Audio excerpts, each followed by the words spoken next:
Hello' বন্ধু বান্ধৱীসকল, আপোনালোকে সকলো ভালে আছে চাগে? ময়ো ভালে আছোঁ। বন্ধু বান্ধৱীসকল, আজি এটা বিশেষ ভিডিঅ' আপোনালোকৰ মাজত লৈ আনিছোঁ। ই দুদিন বৰষুণৰ পানীত নদী আৰু নালাদি বৈ যোৱা পানীখিনি নষ্টিঙৰ পৰা পষ্টিং হৈ যোৱা সকলো দেখিবলৈ পাই আছে চাগে। তাৰে মাজত এটা খুব ইজি পদ্ধতিত মাছ ধৰা ভিডিঅ' আপোনালোকক দেখুৱাবলৈ চেষ্টা কৰিছোঁ। ইয়া চাওক আপোনালোকে কেনেকৈ মাছ ধৰি আছে।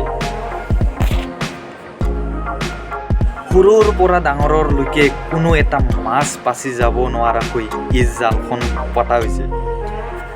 আপোনালোকেও এনেকুৱা সুবিধাৰ জেগা পালে আপোনালোকেও এনে চিষ্টেমত জাল পাতক নেকি? এবাৰ কষ্ট কৰাৰ পাছত দুবাৰ বেছি কষ্ট কৰিবলৈ নালাগে। বহি বহি মাছ ধৰি থাকক, আনন্দ লওক, বাছ এনে চিষ্টেমত। বহুত মাছ মাৰা দেখিছোঁ, কিন্তু এনেকুৱা খুব ইজি পদ্ধতিত মাছ ধৰা দেখা পোৱা নাছিলোঁ।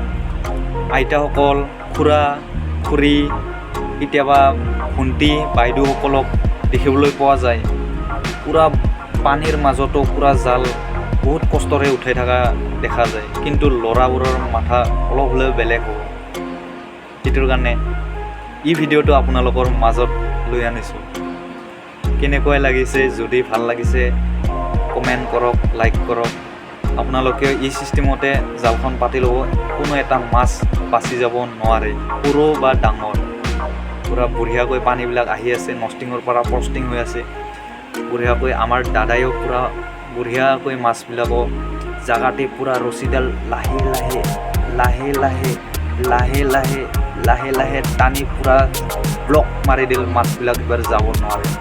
এনেকুৱা লাহেকৈ এবাৰ মাছবিলাক চৰিয়াত উঠাই লওক, বাছ।